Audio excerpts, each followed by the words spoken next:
little lunch, live and learn workshop on human subjects research and the ethical principles. The ethical principles, but also the institutional review board process for people who are doing human subjects research. It's our pleasure to welcome Paula Baker. She is both a staff member and the chair of the IRB that we're part of, which is the one at the University of Montana. We don't have enough business to make one of our own. And so we're delighted to be part of the one at the University of Montana. So I'm going to turn it over now to Paula, and Scott is our IRB representative, and so Scott is going to have some things to say, and he's going to be a resource for all of you here on this campus when you have questions and projects. Take it away. Thank you, Beth. So I'm glad to be here, and I'm glad to see so many people come out to hear about the Institutional Review Board today. I want to give you a little overview. First of all, I know some of you are somewhat familiar with IRBs, and some of you may have no previous experience. So an Institutional Review Board is a ethics committee that's mandated by the federal government, and this requirement grew out of the codification in the federal regulations regarding human subjects and research. And I gave you one of your handouts, has a history of the ethical regulations. In the 70s, mid-late 70s, the government formed a special committee to examine the problems that have typically and historically happened in research with human subjects in this country, not only at universities and such, but also research that was conducted by our own federal government, and some things that really didn't respect the subjects that participated in them.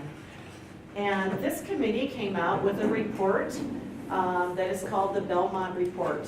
And this became the fundamental guiding document that on which the federal regulations were formed later in code. And those are what we follow today. And another thing the federal government also started requiring is for any institution that they provide funding to in terms of federal funds, whether that's for research dollars, financial aid, any other types of funding, if that institution is doing research with human subjects, they have to enter into this agreement with the government called a federal-wide assurance, or FWA, and that's an agreement that we are going to follow the principles laid out in the Belmont Report and also follow the federal regulations, specifically under 45 CFR 46, and there are 15 federal agencies that all follow these guiding principles, most of which we deal with, and therefore that particular section of code is known as the common rule. And so we've agreed to follow the common rule. And part of those regulations say each of the institutions has to form their own committee, an ethics review committee, that for each and every project involving human subjects, that it's going to be reviewed and make sure that the subject's rights are respected and protected. Now, the makeup of the committee is also pretty designated, and we have to have representatives from our respective communities. So at the university, we have board members from all different departments on campus, and this is not only the Missoula campus. We oversee, the committee oversees, of course, Montana Tech, which includes Highlands College, UM Helena, UM Western, Missoula College, and then the Calhoun campus. And we have representatives from all of our campuses on our IRB board that participate. So as you can see, you can't see all of these here. Scott Risser's one of our members, and we're required to have also some special members. We have to have an unaffiliated community member, and sometimes that's difficult to find, so that's somebody who has no involvement with the university or the campus, and none of their family members either. So typically, and to provide ethical balance, we've invited a person from the religious community. So right now we have a Methodist minister serving on our board. We also have a retired medical doctor who's a community member. A requirement we also need to have is if we have any projects that involve subjects who are prisoners, considered prisoners, incarcerated for any reason, on our committee we have a prisoner representative who is involved in the review of those projects and will speak on the behalf of those subjects to make sure their rights are protected as well. There are different populations under the regulations that have additional special protections, and those are prisoners. Those are children, minors under age 17 and under in the state of Montana for state law, and also pregnant women and fetuses. And the idea there is that in some capacity, these special populations have limited autonomy, the ability to consent fully for themselves. So they get extra protections there. Any questions about the makeup of an institutional review board offhand? Can anybody tell me right now what the 3 ethical principles are laid out in the Belmont Report? And this is an open book quiz. Just yell it out if you know them. Respect, beneficence. Those two. Respect, beneficence, and justice. That's right. You get a prize. This is a special pen. It says, "Got consent."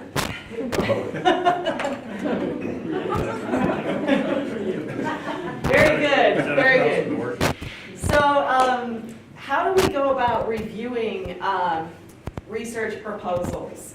And how do we know if they require a review? Because not every single project that involves people necessarily requires IRB review. If it does, if it's considered human subjects research as defined in the federal regulations. I gave you another handout, and that's really important. And this is the stapled one, is your project human subjects research. This is a really handy reference document to have. And you'll see inside the front cover is the federal definition of both research and human subjects. And we review proposals, and it's required to be reviewed based on the combination of these terms. And some people will say, well, I'm doing research. Why doesn't this require IRB review? It may be because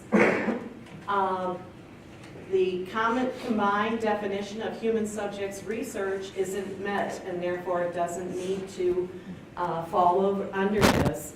And this involves projects, for example, in journalism, journalistic endeavors. You may, it's a systematic investigation many times, but it's typically about a particular event, an isolated event. It's reporting on that or a person, and that's it. It creates a story. Under the definition of research, in order for it to require review, a project must be a systematic investigation, but it must be designed with the intention to contribute to generalizable knowledge. And in the heart of the regulations, this was really written in the empirical sense, where you're going to sample a population, a subset, and then generalize statistically your results to the greater population, and you're making a contribution to that area of knowledge. It's important to remember that. Human subjects, that can be defined as a living individual, but it also can be defined, what's applicable is anything that has identifiable private information. And where we see that a lot is when people want to do research with medical records. And in that case, it requires IRB review because you can identify the person most of the time. We also have Hipaa regulations that kick into play that have to be followed too. So when the IRB looks at reviewing these things, that's the first determination, is we want to make sure that it needs IRB review. This pamphlet has a bunch of excellent examples. If you're ever, you wonder about your project, you can flip through this.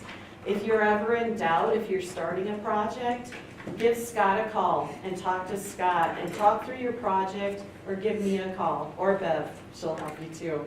And in some ways that's the best way to really make the determination of whether you need the review. So if I can add, Paula, Sure. I actually don't want people deciding their project is not human subjects research unless it's so far away from human subjects research, like you're doing an electrical engineering study and you've got capacitors and things. It's really not human subject. I think that until you get into it, you should not be making that decision. You should be having Scott make that decision for you. Yeah, that's very good Because guidance. it's a really serious mistake to decide it's not human subjects research, and then when you go to publish, you discover it is. We discover retroactively, yes, that's bad. It's better to find out and be certain, because in the long run, it's going to serve you better.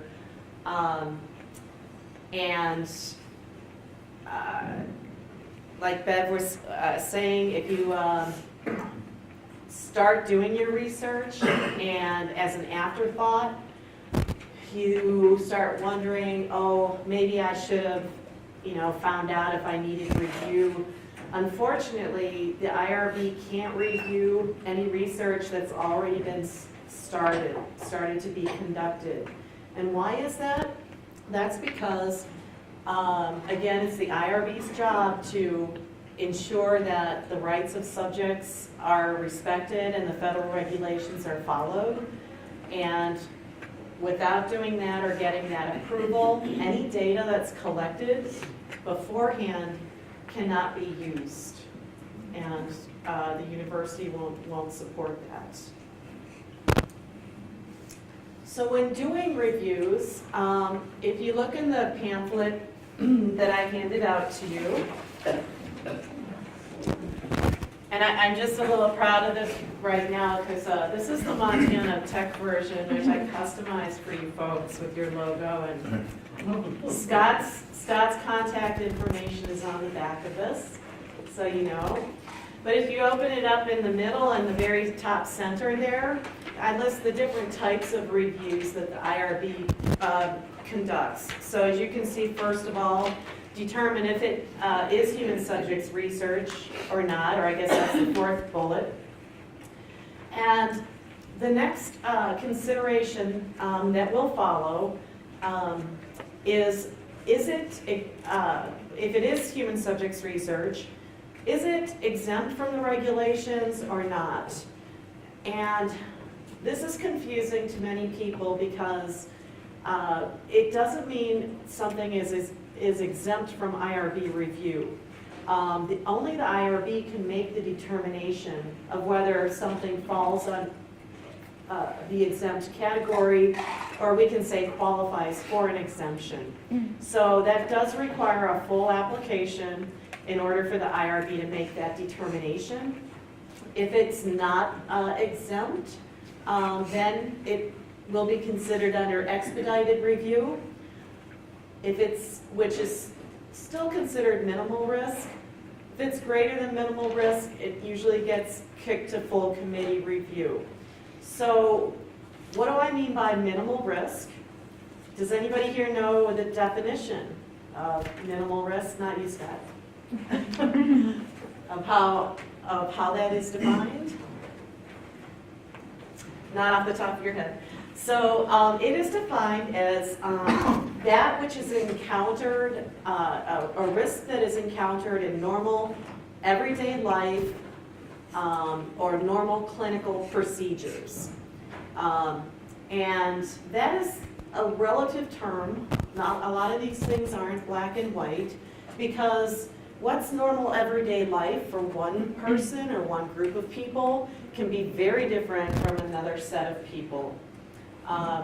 I like to use our Health and Human Performance Department as an example a lot, because they do a variety of projects, but oftentimes they're doing some pretty intense exercise performance projects, and will intentionally get some elite athletes who are really in shape and really meet excellent physical conditions, and they can get on a treadmill and run for a certain duration at a certain temperature, carrying a 60-pound pack on their back, and do that relatively safely, because that may be normal for them, rather than Joe or Jane couch potato who has absolutely no exercise that could potentially stress their heart or so forth, and put them at greater risk. So we look at those elements, and the IRB considers risk versus the benefit of participating in studies. A lot of times in the research done at a university, and especially in our system, because we don't have a medical hospital per se, we're doing social and behavioral research for the most part. And the nature of that is there often isn't a direct benefit to the subject or a chance of benefit. Such, for an example, in a medical study for cancer treatment, there may be, it's maybe experimental, but there may be a remote possibility of benefit to the subject. Maybe, maybe not. In social behavioral research, if you're just having somebody take a survey and they turn it in, that's all they did, is they took a survey, and that's no direct benefit. So we look at that versus, well, what is the risk in participating? Obviously, taking a survey, you may say, well, none or very little, nothing greater than encountered in normal everyday life, especially for a college student, unless there are surveys that have increased risk, and that can be duration of time. If you're asking somebody to fill out 4 hours of surveys, well, that can be a consideration.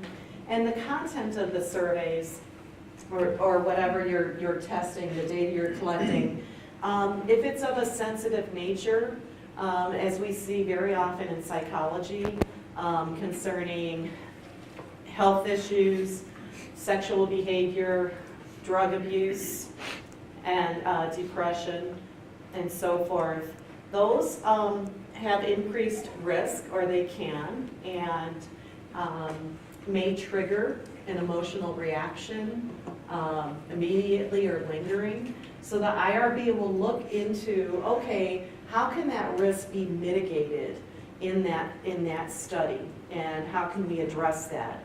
In the psychology example, we often meet that need by requiring a debriefing, by requiring the listing of counseling resources, for future reference, or to have somebody on site who can provide clinical assistance or get somebody to clinical assistance if needed. So I know on our campus, we've actually had some studies where before people leave, they review how people scored on things. And there are some items that trigger mandatory reporting, depending on the study. But we have had some subjects been walked over to the student health center by the investigator, if it was appropriate, with good outcome. Any questions about risks and benefits? Yeah. It's pretty clear. Great.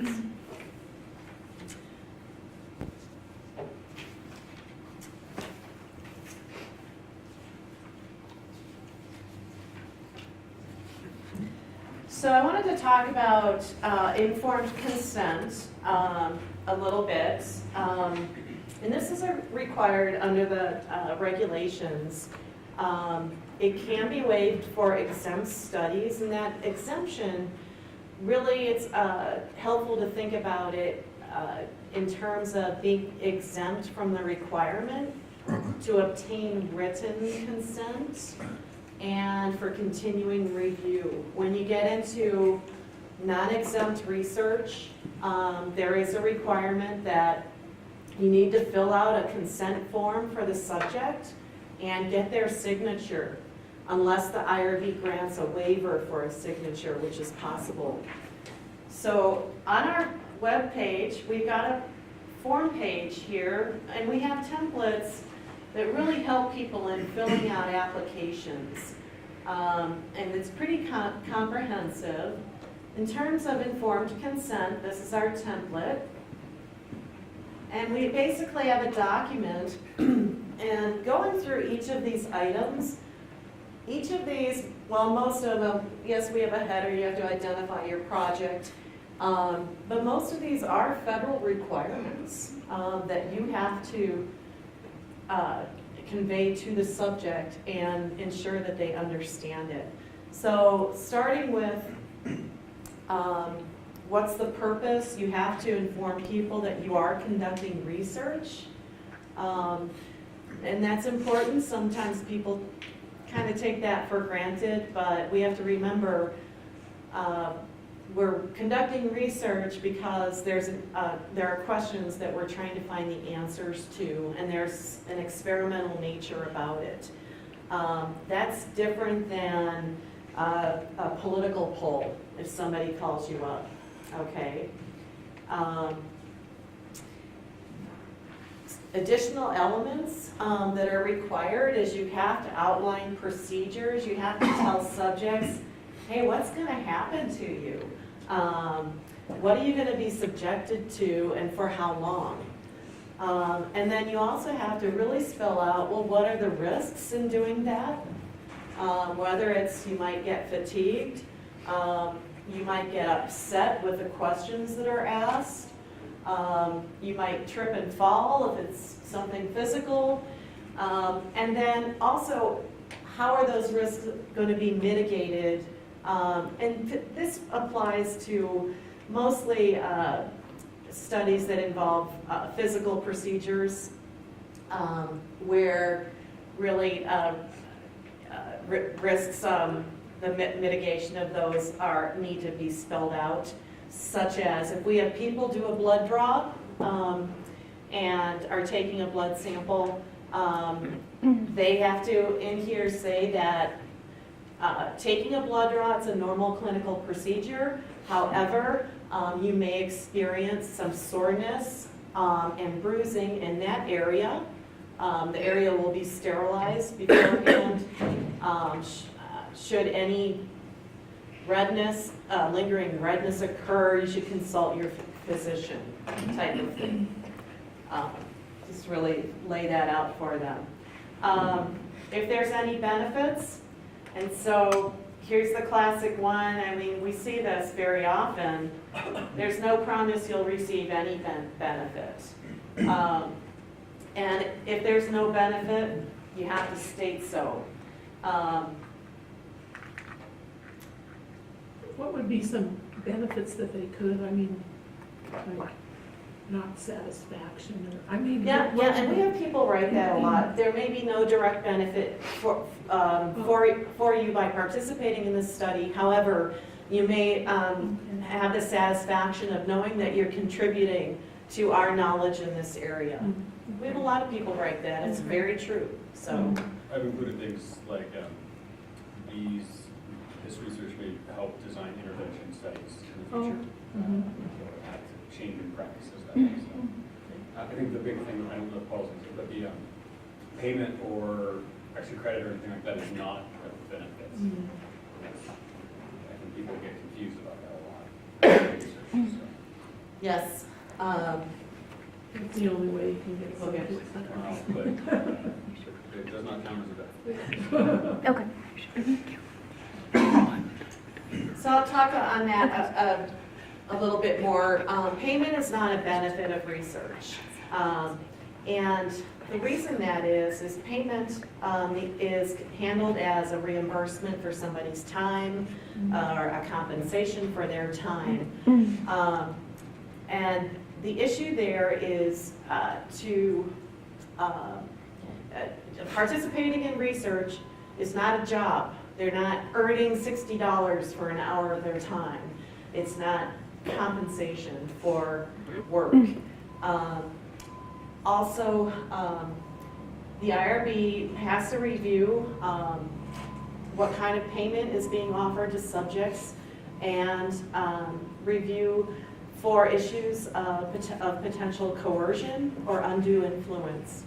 And this is where payment can have that kind of effect, where somebody may choose to enter into research and do so for the monetary compensation and not fully consider the risks of participating in that.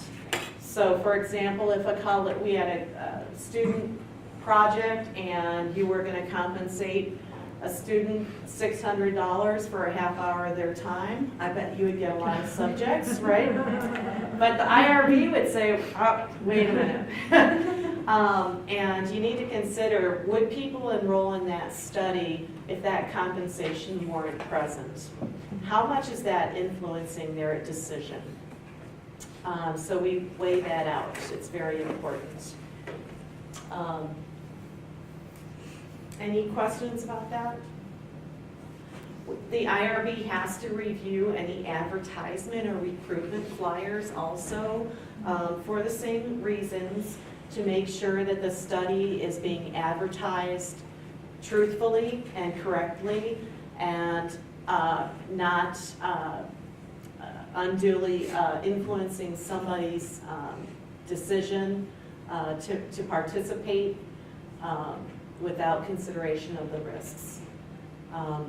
So on a flyer, for example, we'll allow a compensation amount to be listed, but not at the top and not in 2-foot red letters.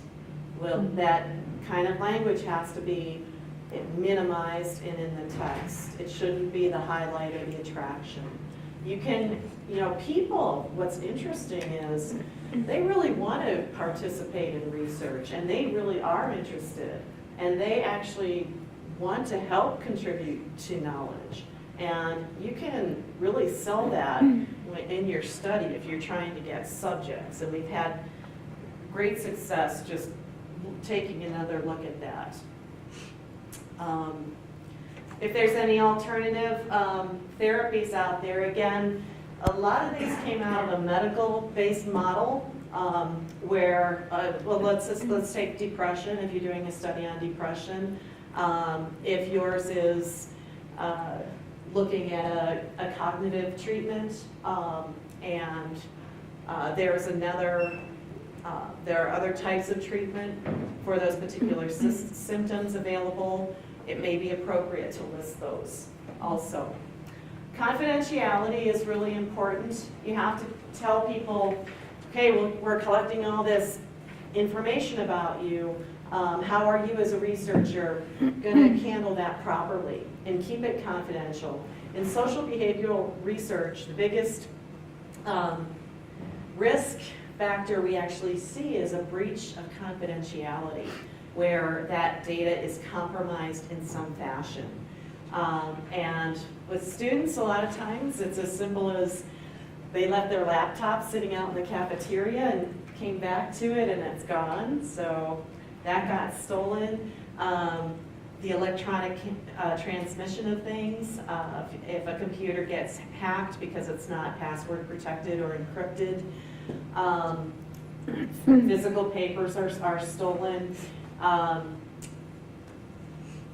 Also, there are other ways that confidentiality can be breached and that needs to be protected.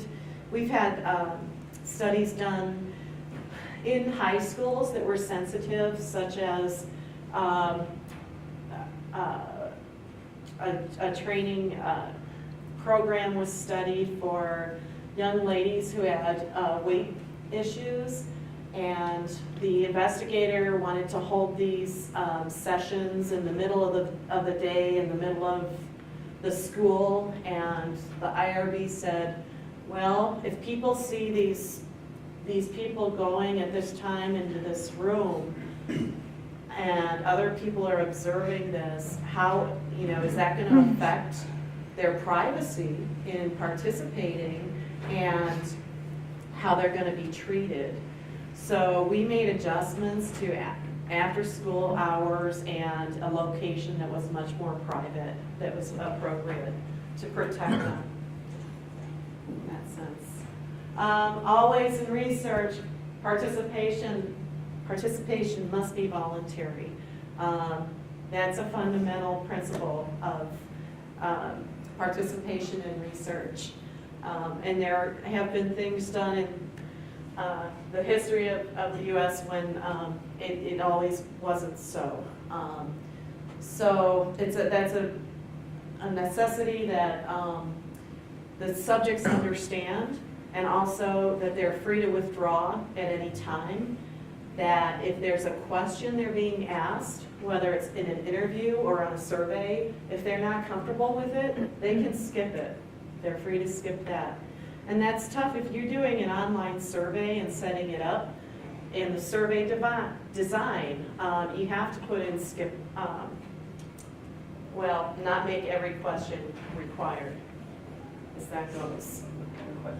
So if a subject's been participating in a study and then they choose to withdraw, are you allowed to use the data that you collected prior to their withdrawal? Yes, you are. Okay. Yes, you are. If they have consented, their participation up to that point. Okay. You may use that data typically, Great. unless it's stated otherwise. But you are. Okay. So, and hopefully it will be of use Right. if you have partial data from that. So a subject needs to be informed how to contact the investigator from the time that they receive the consent form to while they're taking a study, and then even afterwards. So a requirement is that every subject should be getting a copy of this consent form. So when you conduct research, you need to have 2 copies for every subject you plan to recruit. One for you that's going to be signed, and one for them to keep. It's often advised, depending on the nature of the project, to give a subject a consent form, if possible, in advance, or even if it's a few minutes, and give them time to look over it and if they have any questions. Sometimes it's appropriate, especially with minors, to encourage them to take this home, talk it over with their parents, and decide if they want to participate. Always the IRB is listed if people have questions about their rights as a subject. And that's my direct number, by the way, so you get called. And then we have consent statements. Typically, anytime a person's video recorded, audio recorded, or otherwise, we consider that identifiable private information, even audio recordings only.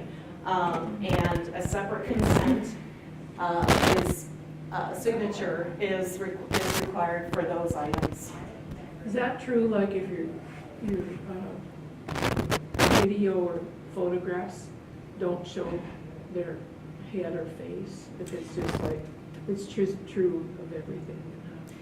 Yes, because you are taking pictures, but you should state that explicitly. I just reviewed a project yesterday where for exercise physiology, and they're just shooting people's legs, but they have to state so. You can't guarantee that they're not going to by mistakenly or zoom out and get the full person. They might have a tattoo or something that's a great example. They might have a tattoo. As simple as that could be very identifiable. You know, in this position on their right leg. Sure. So typically it's stated that we will be taking photographs. This is for the purpose of the legs only or the knees, and in no identifying information will be included in any papers, publications, or presentations. So it's very good to state that explicitly. For greater than minimal risk projects, and these typically involve a physical procedure, the university requires a compensation for injury clause. This is basically a liability statement, and it says that if any injury is caused by the negligence of the university, that there may be a compensation available for that. Otherwise, subjects are directed to contact their own medical treatment, which is part of this. So it's really about negligence. We try not to include this if it's not necessary, because that's one of the things that is kind of this legalese that is not too friendly to subjects.